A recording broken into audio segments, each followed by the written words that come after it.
आप सभी को मेरा नमस्कार।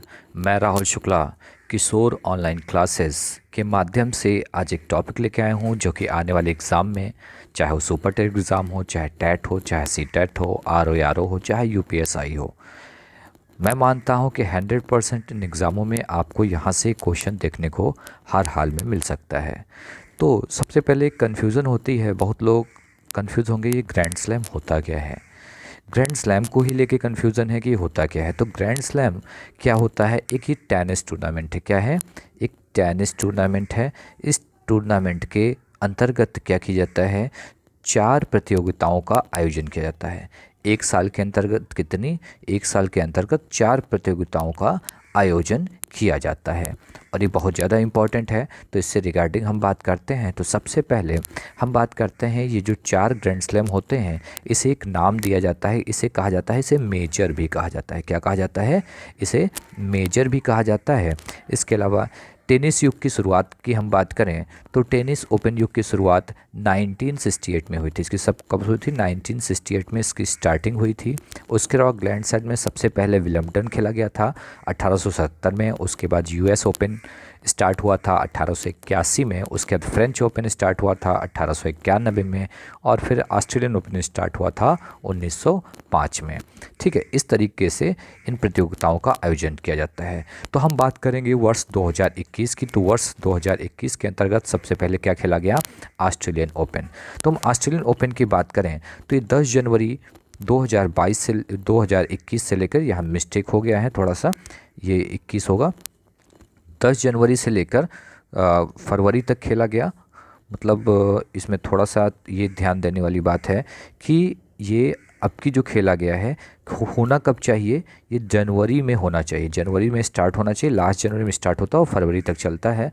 लेकिन अब की इसका आयोजन 8 फरवरी से 21 फरवरी के मध्य किया गया। ऑस्ट्रेलियन ओपन की बात करें तो ये इसका 109वां संस्करण है, ये आपको याद रखना है। ये ऑस्ट्रेलियन ओपन है तो मेलबॉर्न में खेला जाता है, जो कि कहाँ पे है? ऑस्ट्रेलिया में। तो इसमें सबसे ज़्यादा इंपॉर्टेंट क्या है जो आपके एग्जाम में क्वेश्चन बन सकता है कि पुरुष एकल वर्ग के विजेता, ठीक है, मेंस सिंगल के विजेता कौन रहे हैं? नोवाक जोकोविच। और अभी नोवाक जोकोविच आपको बहुत जगह देखने को मिलेंगे क्योंकि इन्होंने अब की काफ़ी ज़्यादा यहाँ पर ग्रैंड स्लैम जीते हैं। तो पुरुष एकल में इंपॉर्टेंट रखिएगा नोवाक जोकोविच। उसके बाद महिला एकल में नाओमी ओसाका, जो कि कहाँ की हैं? जापान की, ये भी इंपॉर्टेंट है। उसके अलावा पुरुष युगल किताब और महिला युगल किताब और मिश्रित किताब, ये उतने ज़्यादा इंपॉर्टेंट एग्ज़ाम में आपके नहीं आते हैं। बाकी पढ़ने को आप पढ़ सकते हैं, लेकिन मोस्ट ये 2 चीज़ें आपको हर हाल में याद होनी चाहिए। इसको आप एक जगह नोट डाउन कर लीजिए। पुरुष एकल में नोवाक जोकोविच जो कि सर्बिया के हैं और महिला एकल वर्ग में नाओमी ओसाका जो कि जापान की हैं। और बाकी भी आप नोट कर सकते हैं, लेकिन मैं आपको वही बता रहा हूँ जो एग्ज़ाम में आने के ज़्यादा चांसेस हैं। फिर होता है फ्रेंच ओपन। फ्रेंच ओपन की बात करें, ये 30 मई से लेके 21 जून के बीच खेला जाता है। और अब की जो खेला गया है 2021 में, ये खेला गया है 30 मई से लेकर 13 जून के बीच खेला गया है। ये कौन सा संस्करण है? 125वां संस्करण है। और कहाँ खेला गया है? पेरिस के रोला गैरोस स्टेडियम में। यहाँ पर भी 2 चीज़ें इंपॉर्टेंट आपकी रहेंगी, पुरुष एकल और महिला एकल। अभी आपने जब ऑस्ट्रेलियन ओपन पढ़ा था तो पुरुष एकल के विजेता कौन थे? नोवाक जोकोविच। यहाँ भी आपको नोवाक जोकोविच ही देख रहे हैं जो कि कहाँ के हैं? सर्बिया के। और महिला एकल के विजेता हैं बाराबोरा क्रिजिकोवा, जो कि कहाँ की हैं? चेक गणराज्य की। ये दोनों बहुत इंपॉर्टेंट हैं, इनको आप देखिएगा। तो इस तरीके से 2021 में नोवाक जोकोविच का ये दूसरा ग्रैंड स्लैम था। फिर इसी तरीके से आप पुरुष युगल, महिला युगल और मिश्रित युगल भी लिख लीजिएगा, याद कर सके तो आप याद कर लीजिएगा, लेकिन 2 ऊपर के मस्ट हैं। फिर हम लोग बात करते हैं विलम्बटन ओपन की, जो कि 28 जून से खेला जाता है और जुलाई तक चलता है। और अब की 28 जून से स्टार्ट हुआ था और 11 जुलाई तक इसका आयोजन हुआ था। ये इसका 134वां संस्करण है, ये इंपॉर्टेंट है। इसमें भी आपको 2 चीज़ें इंपॉर्टेंट याद करनी है, पुरुष एकल विजेता, फिर देखिए नोवाक जोकोविच। तो यहाँ पर याद करना तो आसान हो गया, क्योंकि आप चाहे ऑस्ट्रेलियन ओपन की बात करें, चाहे फ्रेंच की बात करें, चाहे विंबलडन की बात करें, तीनों में पुरुष एकल में विजेता कौन है? नोवाक जोकोविच। सबसे ज़्यादा चांस हैं इसी क्वेश्चन के आने के। फिर महिला एकल एस्लिक बर्टली, ये भी महिला एकल के विजेता हैं जो कि ऑस्ट्रेलिया के निवासी हैं, ये भी बहुत ज़्यादा इंपॉर्टेंट है। तो यहाँ भी आपको 2 याद कर रखने हैं। फिर बाकी की चीज़ें आप नोट डाउन कर लीजिए, ये भी आप याद कर लीजिएगा। मोस्ट इंपॉर्टेंट पुरुष एकल विजेता और महिला एकल विजेता। फिर हम बात करते हैं यूएस ओपन।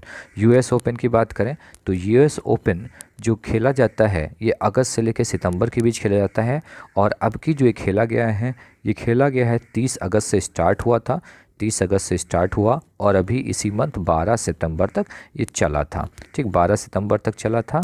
ठीक है, ये 141वां संस्करण है। ठीक है, जो कि आर्थर स्टेडियम न्यूयॉर्क में खेला गया।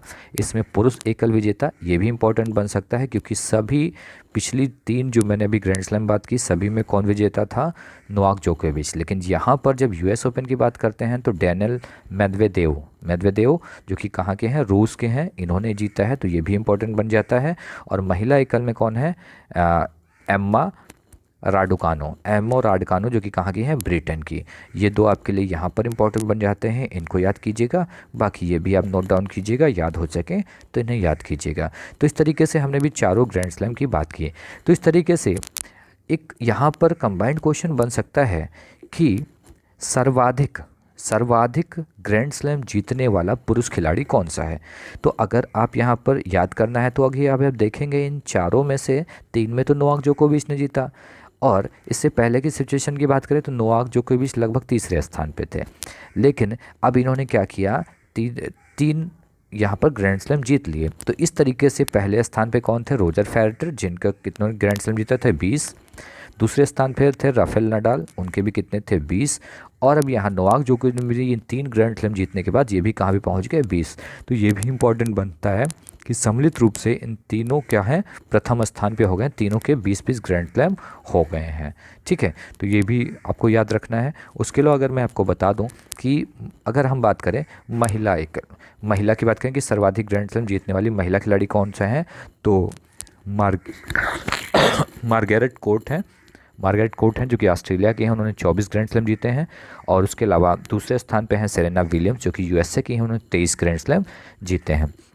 इसके अलावा 2 चीज़ें और आप ध्यान रखिएगा कि देखिएगा यहाँ पर हम बात करें तो यहाँ पर आप इसके अंतर्गत देखिएगा, यहाँ पर मैंने अभी आपको लिखा कि इसमें कैसे है, तो ये आप देखिएगा नीचे, ये देखिएगा मैंने आपको बताया सर्वाधिक ग्रैंड स्लैम, तो रोजर फेडरर 20, राफेल नडाल 20 और नोवाक जोकोविच 20। उसके बाद महिला खिलाड़ी मार्गरेट कोर्ट 24 और सेरेना विलियम्स 23। उसके बाद महिला टेनिस संघ रैंकिंग, यहाँ महिला टेनिस संघ WTA की रैंकिंग की बात करें तो यहाँ पर कौन पहले और दूसरे स्थान पर हैं, तो देखिएगा जो नाओमी ओसाका जिन्होंने कहाँ पे जीता था, अभी नाओमी ओसाका आपने देखा था ऑस्ट्रेलियन ओपन का महिला एकल की विजेता थी नाओमी ओसाका, ये जो है दूसरे स्थान पे है। और पहले स्थान पे कौन है, एशली बर्टी जो कि ऑस्ट्रेलिया की हैं, दूसरे स्थान पर हैं। और मेंस सिंगल ट्रॉफी को नॉर्मन ब्रुक्स चैलेंज कप के नाम से भी जाना जाता है। तो देखिए अब इनको याद कैसे किया जाए, तो जो मैंने आपको इम्पोर्टेंट बताया है इस तरीके से आप एक बना लीजिए, चार्ट बना लीजिए, इस तरीके से चार्ट बना लीजिए जिसमें चारों ग्रैंड स्लैम लिखिए, डेट लिखिए, कोर्ट लिखिए। कोर्ट मतलब वो किस पे खेला जाता है, जैसे हार्ड मतलब वहाँ सीमेंटेड होगा, हार्ड होगा, क्ले मतलब मिट्टी का कोर्ट होगा जिस पे खेला जाता है, ग्रास मतलब वो घास पे टेनिस खेला जाएगा, और हार्ड मतलब जो कड़ा होगा वहाँ पे खेला जाएगा। तो इस तरीके से कोर्ट और मेंस विजेता और वुमेंस विजेता, जिसमें 3 में कौन है, जोवाक नोकोविच। तो इस तरीके से आप ये याद कर सकते हैं, और इस तरीके से आप डायग्राम को बना लें और इसको कहीं भी जहाँ भी आप पढ़ते हो वहाँ पे आप पेस्ट कर लें, और इसे आप डेली देखते रहें, आपको ईजिली याद हो जाएगा। बहुत टफ नहीं है और बहुत ही ज़्यादा इम्पॉर्टेंट ये आपके एग्ज़ाम के पर्पज़ से। आज के लिए इतना ही, बहुत बहुत धन्यवाद। आप इसे अच्छे से पढ़ें और हार्दिक शुभकामनाएं कि आप अपने उद्देश्यों में जल्दी से सफल हों।